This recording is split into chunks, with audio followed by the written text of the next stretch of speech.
Hey everyone, कैसे हैं आप सभी। स्वागत करता हूं आप सभी का मेंटल स्टैटिस्टिक्स के आपके अपने इस चैनल पर। कुछ रिजल्ट्स ऐसे होते हैं जो कि आते हैं चले जाते हैं, बहुत ज़्यादा पता भी नहीं चलता, बहुत ज़्यादा डिस्कशन भी नहीं होता। लेकिन कुछ रिजल्ट्स ऐसे होते हैं जो कि पूरे सिस्टम को हिला देते हैं और यकीन मानिए कि बहुत सारी चीज़ें उथल पुथल हो जाती हैं। तो ऐसे ही एक रिजल्ट में डी ट्रिपल एस बी का ये पहला रिजल्ट आ गया है, और ये पहला रिजल्ट नहीं है, अब ऐसे और रिजल्ट्स आएंगे।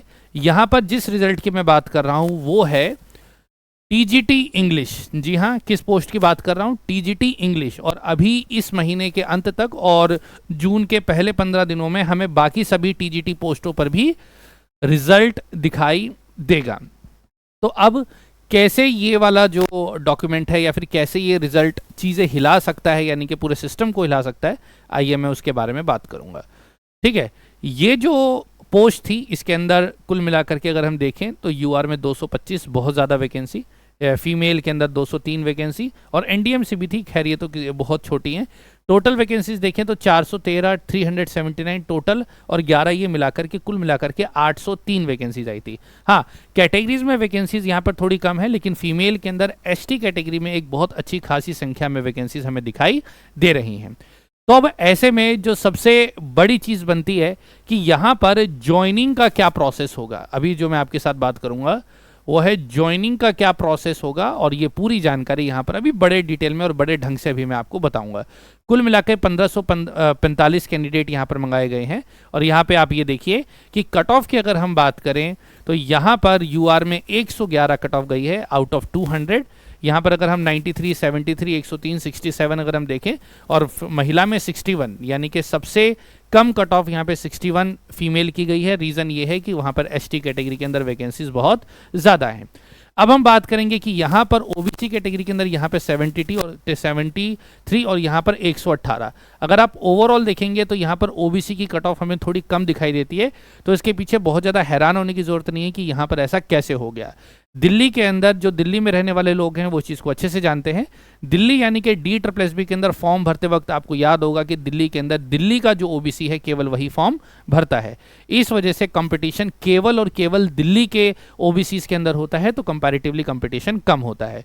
वहीं दूसरी तरफ एससी या एसटी की बात करें तो पूरे बृहत भारत में, जितना बड़ा भारत है, हर एक स्टेट का एससी या एसटी अपने सेम कैटेगरी के साथ दिल्ली की एक पोस्ट के ऊपर इक्वली फाइट करता है। ये वाली बात हो गई। आज मैं आपके साथ बात करूंगा कि जिन जिन लोगों का ई डोजियर में नाम आ गया है कि अब उनको क्या करना चाहिए, क्या क्या चीज़ आपको फेस करनी पड़ेंगी। यानी कि कुल मिलाकर के मैं अभी एक ज्वाइनिंग प्रोसेस बताऊंगा और साथ में रेजिग्नेशन प्रोसेस भी बताऊंगा। रेजिग्नेशन किसके लिए? रेजिग्नेशन जो लोग केवीएस या एनवीएस में काम कर रहे हैं उनके रेजिग्नेशन प्रोसेस के बारे में बताऊंगा। नीचे मैं टाइम स्टैंप लगा दूंगा, तो उसके हिसाब से जिसको अगर स्क्रॉल करना है तो उसके हिसाब से वो स्क्रॉल कर सकता है।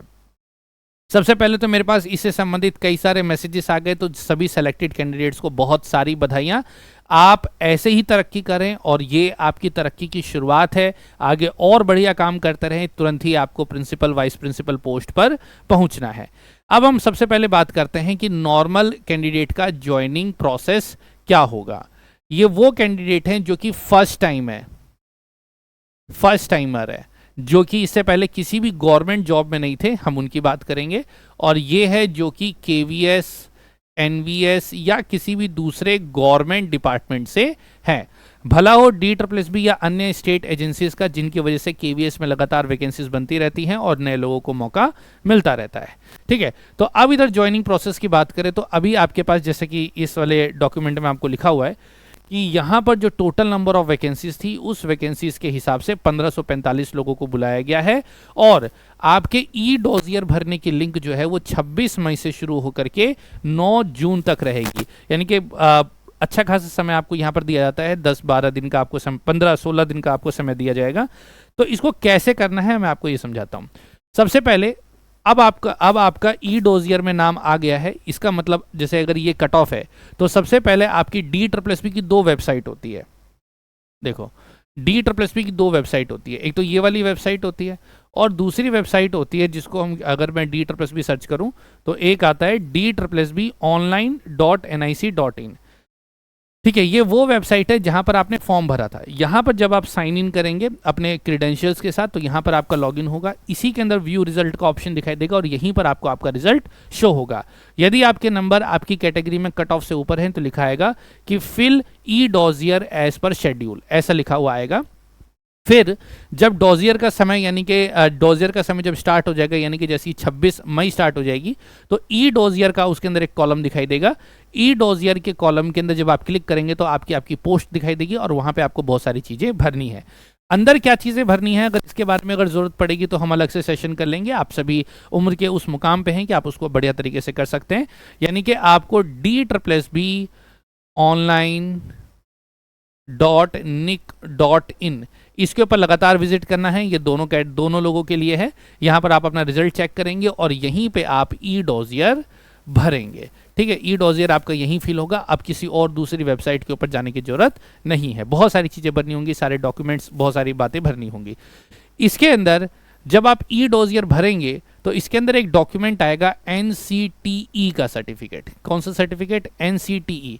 ये क्या होगा, उसमें लिखा होगा कि डिग्री का रिकॉग्निशन का सर्टिफिकेट डालो। खैर, ये एक मैंडेटरी डॉक्यूमेंट नहीं होता, मैंडेटरी डॉक्यूमेंट नहीं है। जितने भी प्राइवेट कॉलेजेस से जिन्होंने बीएड कर रखी है उनके लिए रिकमेंडेड होता है कि वो तो जरूर से जरूर इस डॉक्यूमेंट को ऑब्टेन करे और इसको भर दे। अगर नहीं, अभी आपके पास अगर नहीं है तो आपको क्या करना है, वहाँ पे एक अंडरटेकिंग लगा दे, क्योंकि वो मैंडेटरी नहीं होता तो बिना उसके कोई खास दिक्कत होने वाली नहीं है। तो ये NCTE का रिकॉग्निशन सर्टिफिकेट मिलेगा कहाँ से? तो NCTE का रिकॉग्निशन सर्टिफिकेट पाने के लिए आपको ऑनलाइन अप्लाई करना पड़ेगा। यहाँ पर आपको जाना पड़ेगा NCTE, आप सर्च करेंगे ऐसे तो यहाँ पर आपका ऑप्शन दिखाई देगा NCTE में OTP RMS। तो इस तरीके से वेबसाइट खुलेगी। यहाँ पर आपको लॉगिन करना है और YouTube पे कुछ वीडियोस देख लेना कि जिसके बेसिस पर आप यहाँ पर अप्लाई कर पाएंगे। ध्यान रखिएगा, अगर यहाँ पर आपके बीएड को रिजल्ट निकले 2 साल से ज़्यादा हो गया है तो आप अपनी यूनिवर्सिटी से एक बोनाफाइड सर्टिफिकेट लगा करके ही यहाँ पे आप फॉर्म भरना, नहीं तो आपके फॉर्म को रिजेक्ट कर दिया जाएगा और फिर से आपको फॉर्म भरना पड़ेगा और ये बहुत टाइम लगाते हैं। तो ऐसे में मैं ये मान के चलता हूँ कि अगर आपके पास सर्टिफिकेट नहीं है तो ये आने में टाइम लगेगा। तो यहाँ पर आप अंडरटेकिंग डाल करके ई डॉजियर को फिल कर देना। इसके अलावा बाकी सारे डॉक्यूमेंट्स आपके पास होंगे ही। ठीक है, ये दोनों केस में आता है। अब बात आती है, क्या ई डॉजियर में नाम आना आपके सिलेक्शन की श्योरिटी है? तो जवाब है नहीं, क्योंकि यहाँ पर 803 वैकेंसीज हैं। कितनी वैकेंसीज हैं टोटल? 803। और कितने कैंडिडेट बुलाए गए हैं? 1545। इसका मतलब साफ है कि यहाँ पर अगर हम देखें तो लगभग 742 लोग जो होंगे, 742 लोग रिजेक्ट हो जाएंगे। लगभग आधे, डबल लोग बुलाए गए हैं तो आधे लोग रिजेक्ट हो जाएंगे। लेकिन आधे लोगों का मतलब यह है कि इसमें से 700 में से लगभग आप 200 या 200 के आसपास मानो, 200 के आसपास शायद डॉजियर भरेंगे ही नहीं, या फिर उनके डॉक्यूमेंट में किसी ना किसी तरह का कोई ऑब्जेक्शन आ जाएगा। तो कुल मिलाकर के अगर आपने ई डॉजियर भरा है so it is not a matter कि आपका सिलेक्शन कंफर्म्ड है। लेकिन अगर आपके कट ऑफ मार्क्स से कम 20 नंबर से ज़्यादा हैं, 20 नंबर से ऊपर हैं, तब तो आप 100% श्योर है कि आपका नंबर तो आएगा ही आएगा। ठीक है, लेकिन अगर अब ऐसा नहीं है कि 20 नंबर बोल दिया तो 10 नंबर वाले घबराने लग जाएंगे, नहीं। आमतौर पर बहुत ज़्यादा कट ऑफ ऊपर एस्केलेट नहीं करती है, बहुत ज़्यादा ऊपर नहीं जाती है। तो अगर आपके मतलब जो भी नंबर है, और इस समय आपकी ड्यूटी तो यही है कि भाई आप केवल ई डॉजियर भरे और बहुत ज़्यादा एक्सपेक्टेशंस आप ना रखें। जब फाइनल रिजल्ट आएगा तो उसके बाद तब देखा जाएगा। तो जब आप ई डॉजियर भरते हैं तो ई डॉजियर भरने के बाद नेक्स्ट स्टेप आएगा फाइनल रिजल्ट। ठीक है, तो फाइनल रिजल्ट क्या होगा? तो जब आप ऐसे DSSB की साइट पर जाएंगे तो यहाँ पर जैसे सप्लीमेंट्री रिजल्ट टाइप में आ रहा है ना, तो ऐसे आएगा रिजल्ट नोटिस नंबर और उसी के साथ रिजेक्शन नोटिस आएगा।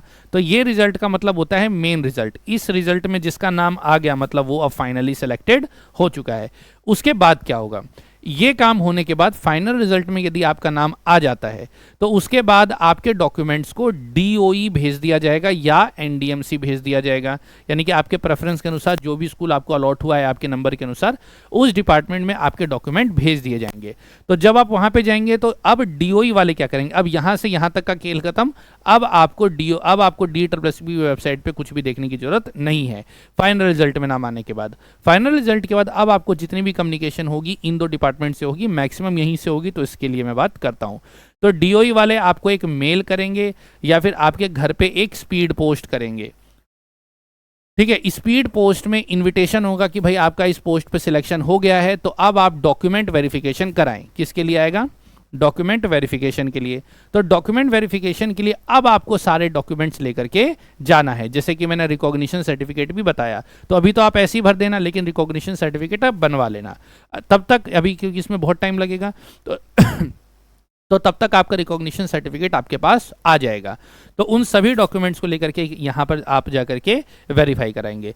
यहाँ पर अगर रिजेक्ट हो जाता है या अगर ऑब्जेक्शन आ गया तब तो बात अलग है, लेकिन अगर यहाँ पे आपकी सारी चीज़ें ठीक हो जाती हैं, यानी कि ओके हो जाता है, तो इसके बाद यहाँ से आपको एक मेडिकल का टाइम दिया जाएगा। ठीक है, मेडिकल टेस्ट का। ठीक है, इसमें एक मेडिकल टेस्ट भी होता है। दिल्ली क्योंकि स्टेट है, तो यहाँ पर आपका हॉस्पिटल फिक्स होगा। ठीक है, hospital date and time fix होगा कि इस हॉस्पिटल में जाना है, इतने टाइम पर जाना है और वहां पे जाके अपना मेडिकल टेस्ट करवाना है। ठीक है, आमतौर पर डीओई के अंदर आजकल ये होता है कि मेडिकल टेस्ट होते रहते हैं, लेकिन उससे पहले ही आपके ज्वाइनिंग के ऑर्डर आ जाते हैं। ऐसा होता है, दोनों ही चीज़ हो सकती है कि पहले मेडिकल टेस्ट होगा उसके बाद ज्वाइनिंग ऑर्डर आएगा, या फिर ये पहले ज्वाइनिंग ऑर्डर आ जाएगा, मेडिकल टेस्ट बाद में होता रहेगा। ये दोनों चीज़ें पिछले कुछ समय में हमने देखी है। लेकिन दोनों ही स्थिति में इसके बाद का जो नेक्स्ट स्टेप है वो है ज्वाइनिंग ऑर्डर। ज्वाइनिंग ऑर्डर मिलने के बाद आपको क्या करना है, वो ज्वाइनिंग ऑर्डर लेकर के अपने सारे डॉक्यूमेंट्स को लेकर के जिस भी स्कूल में आपका नाम आएगा, और ये जो ज्वाइनिंग ऑर्डर आएगा वो आपकी एडुडेल की साइट पे आएगा। ठीक है, एडुडेल की जो ऑफिशियल साइट है उसके ऊपर आएगा। एडुडेल की ऑफिशियल साइट कौन सी है एक बार देख लेते हैं। यहाँ पे हम जाते हैं, यहाँ पे हम सर्च करेंगे एडुडेल, EDUDEL, यहाँ पे सर्च करेंगे तो आएगा। ठीक है, यहाँ पर इस वाले साइट को खोलेंगे तो यहाँ पर आपको सारी जानकारी दिखाई देगी। यहीं पे सर्कुलर का एक ऑप्शन आता है, ये पब्लिक सर्कुलर्स आएगा या रिक्रूटमेंट का ऑप्शन आएगा। ये देखिए RRS या रिक्रूटमेंट्स। तो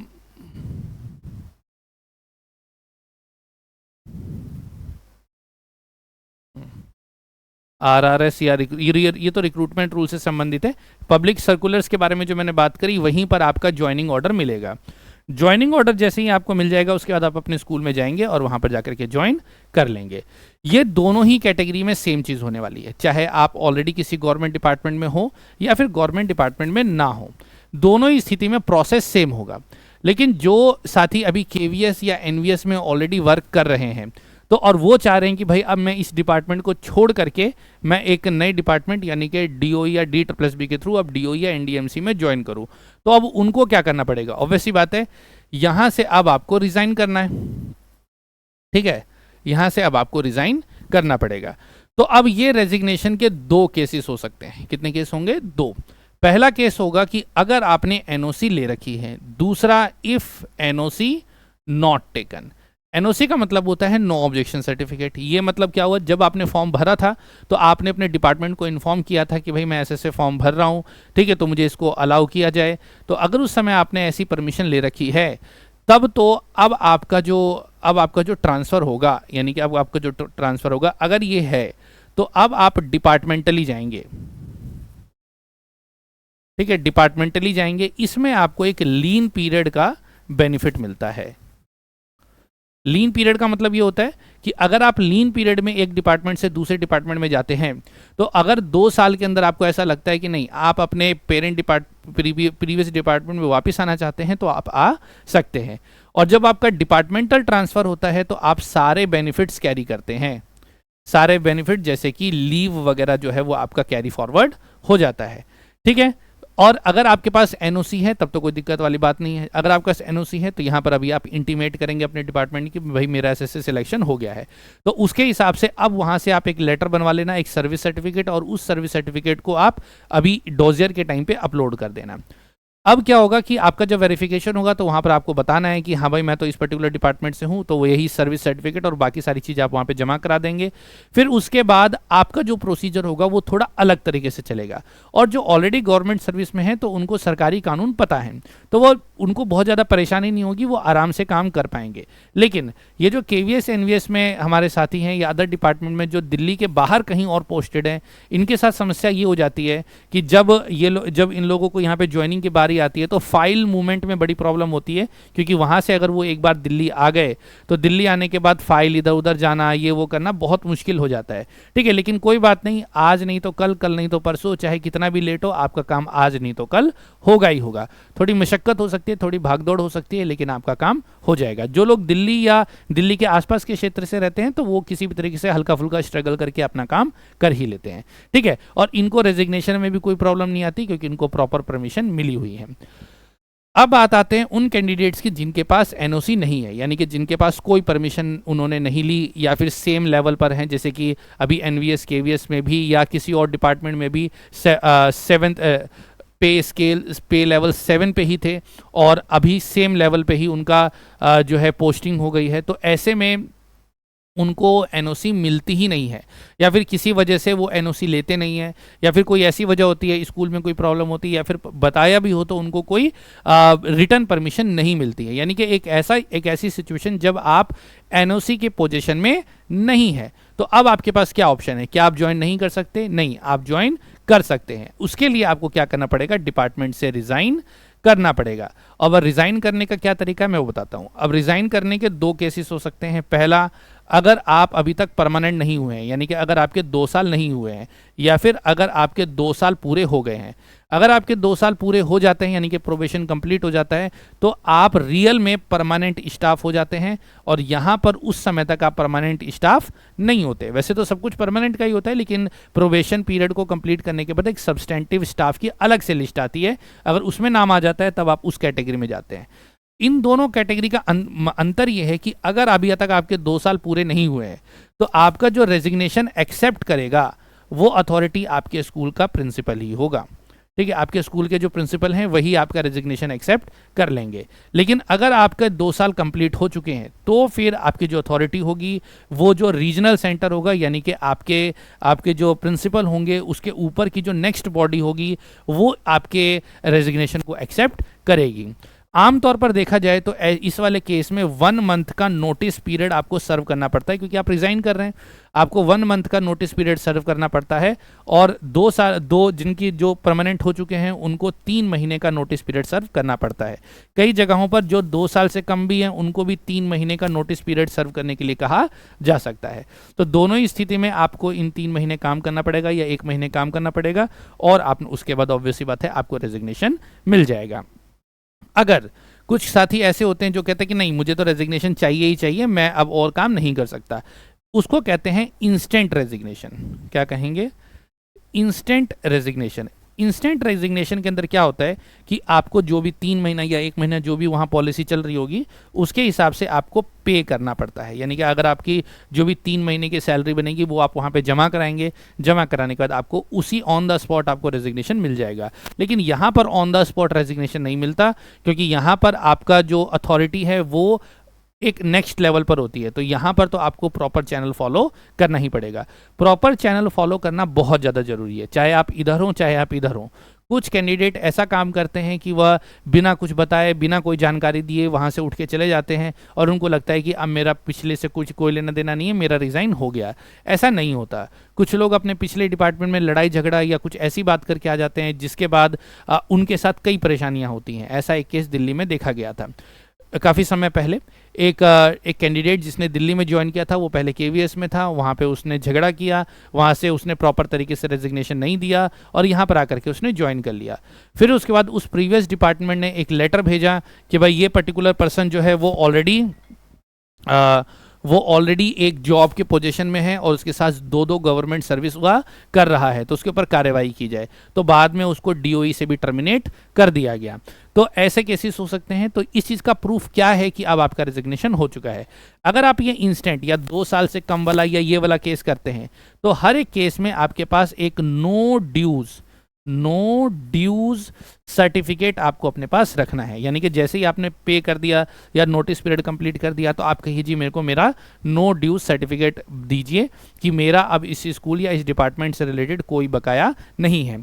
यही सेम चीज़ आपको यहाँ पे भी कंप्लीट करनी है। लेकिन आमतौर पर जो परमानेंट स्टाफ होते हैं और जब आप नोटिस कंप्लीट कर लेते हैं तो वो आपको एक सर्टिफिकेट देते ही देते हैं, क्योंकि वो ऊपर से जो डिप्टी कमिश्नर होता है वहाँ से आपको वो साइन करा हुआ मिलता है। ठीक है, तो ऐसे करके आपका प्रॉपर रेजिग्नेशन होगा। अब बात करते हैं कि अगर आपके पास एनओसी है ही नहीं और आप किसी डिपार्टमेंट में हैं, तो यहाँ पर अब आपको क्या करना है। तो यहाँ पर अब आपको चिंता नहीं करनी है। यहाँ पर जब आपने फॉर्म भरा, चाहे आप ई डोजियर भरो, तो वहाँ पे आप प्रॉपरली मेंशन करो कि आप एक सर्विंग कैंडिडेट हैं, यानी कि आप गवर्नमेंट सर्विस में हैं। खैर अभी ई डोजियर में तो ये चीज़ आपसे पूछी ही नहीं जाएगी, लेकिन जब आपका डॉक्यूमेंट वेरिफिकेशन होगा तो वहाँ पर आपसे कई फॉर्म भरवाए जाएंगे। तो उस फॉर्म में आप एक्सप्लिसिटली ये मेंशन कीजिए कि हाँ आप किसी सरकारी नौकरी को करते हैं। वहाँ पर एक चीज़ और पूछी जाती है कि उस प्रीवियस डिपार्टमेंट को छोड़ने की आपकी क्या तारीख होगी। तो वहाँ पर आप नोटिस के हिसाब से आप वहाँ पे अपनी डेट लिखिए और डेट लिखने के बाद बोलिए कि इस टाइम के बाद मैं छोड़ दूंगा। प्रॉपरली डिक्लेयर कीजिए। क्यों? क्योंकि जब आप इस वाले केस से जब आप रिजाइन करके नए डिपार्टमेंट में जाते हैं तो आप किसी भी तरह का कोई बेनिफिट कैरी नहीं करते हैं। केवल जो आपका एनपीएस होता है वो एनपीएस आपका कहीं खराब ना हो जाए, उसके अंदर कोई प्रॉब्लम ना हो जाए, तो एनपीएस आपको अब आपको नए डिपार्टमेंट में कंटिन्यू करना है। तो ऐसे में अगर आप ये प्रॉपर प्रोसेस फॉलो करते हैं, नो ड्यू सर्टिफिकेट लेते हैं और अब डीओई में हर जगह आप ये मेंशन करते हैं कि आपका प्रीवियस जगह आपकी ये थी, तो आपके एनपीएस ट्रांसफर में भी कभी कोई समस्या नहीं होगी और किसी तरह की किसी बात को छुपाने का दाग भी आपके ऊपर नहीं लगेगा, यानी कि कभी भी किसी तरह की कोई दिक्कत आपको नहीं होगी। तो यहाँ से आप ऑब्वियसली बात है वहाँ पे डिक्लेयर करेंगे और फिर डिक्लेयर करने के बाद आप डिपार्टमेंट ज्वाइन करेंगे। यहाँ पर जो अगला केस बनता है वो ये है कि भाई अगर आप किसी डिपार्टमेंट में हैं तो अब अगर आपको नोटिस पीरियड सर्व करना है, ऑब्वियसली बात है सैलरी है, बहुत लोगों की ईएमआईज भी बंदी होती हैं, तो अब नोटिस पीरियड का कैसे करें, क्योंकि हमें तो ये नहीं पता कि DSSS कितने टाइम में फाइनल रिजल्ट देगी और पता नहीं मेरा नाम आएगा भी या नहीं। तो पहली बात, अभी तो जिन जिन का नाम आया वो ई डोजियर भरे, अभी तो आपको टेंशन लेने की कोई जरूरत है नहीं। जिस समय फाइनल रिजल्ट आ जाएगा और अगर फाइनल रिजल्ट में आपका नाम आ जाता है तो फाइनल रिजल्ट में नाम आने के बाद आपको ये देखना है कि अब आपको क्या डिसीजन लेना है। फाइनल रिजल्ट के बाद तो क्योंकि अभी आपका डॉक्यूमेंट वेरिफिकेशन होगा, बहुत लंबी चीज़ होगी, तो उन कामों में भी 3-4-5 महीने तक लग जाते हैं। तो कभी कभार तेजी भी हो जाता है, लेकिन कम से कम 3-4 महीने तो लगते ही हैं। तो उस समय आप डिसीजन ले सकते हैं कि भाई चलो अब मेरा फाइनल रिजल्ट में नाम आ गया तो अब मैं यहाँ से 3 महीने का नोटिस डाल देता हूँ। अगर 3 महीने के बीच में आपकी ज्वाइनिंग आ जाती है तो DSSS के अंदर क्या होता है, डीओई के अंदर आपको 45 दिन के ज्वाइन करने का टाइम मिलता है। तो आप अपना नोटिस पीरियड कंप्लीट कीजिए और जाकर के ज्वाइन कर लीजिए। इन केस अगर आप मान लीजिए नोटिस पीरियड के बाद होता है तो अब आपके पास ये ऑप्शन होता है कि अब आप क्या करें। अब आप अपना रेजिग्नेशन एक्सेप्ट करके कुछ दिन आपको घर बैठना पड़ सकता है और उसके बाद आप नई नौकरी ज्वाइन करेंगे। वैसे तो श्योर है क्योंकि कोई प्रॉब्लम तो है नहीं और अब आपका नंबर तो आएगा ही, तो भी आप रेजिग्नेशन एक्सेप्ट करके कुछ दिन घर पे बैठ के आप नई नौकरी ज्वाइन कर सकते हैं। लेकिन जिन लोगों का ऐसा है कि नहीं मुझे तो बिल्कुल भी रिस्क नहीं लेना, मेरे को तो हर तरह की सारी सैलरीज चाहिए ही चाहिए, तो फिर उनके साथ ये होता है कि भाई आप अपना कंटिन्यू करें और जब आपको लगे कि हाँ अब बिल्कुल अब आशंका हो गई है कि अब तो रिजल्ट आ ही जाएगा, पोस्टिंग आ ही जाएगी, तो उस समय आप नोटिस पीरियड सर्व करो। नोटिस पीरियड के बाद 45 दिन का टाइम तो आपको डीओई दे देगी। उसके बाद एक्सटेंशन मांगना, अगर एक्सटेंशन मिल जाए तो ठीक है, एक्सटेंशन के बाद आप काम करा देना। अदरवाइज जितने दिन का नोटिस पीरियड आपका रह रहा है उतने नोटिस पीरियड का पैसा दे करके आप वापस ज्वाइन कर सकते हैं, किसी तरह की कोई समस्या नहीं होगी। ठीक है, लेकिन इस वाले केस के अंदर यानी कि जो ये वाला केस होता है एनओसी अगर आपके पास नहीं है और उसके बाद जब आप नए डिपार्टमेंट में जाते हैं तो ध्यान रखना कि किसी भी तरह का कोई प्रोटेक्शन आपको नहीं मिलता, आपको आपकी कोई लीव काउंट नहीं होती। जो प्रीवियस लीव है उसको आप कंज्यूम कर लेना, ठीक है, क्योंकि नए डिपार्टमेंट में वो लीव कैरी फॉरवर्ड नहीं होगी। आई होप ये सारी बातें क्लियर हैं, सब कुछ समझ में आ गया। मुझे लगता है, मुझे पता है इससे संबंधित आपके मन में और डाउट्स होंगे और आगे अभी टीजीटीज के और रिजल्ट्स बाकी है, पीजीटीज के ऊपर भी सेम चीज़ अप्लाई होती है।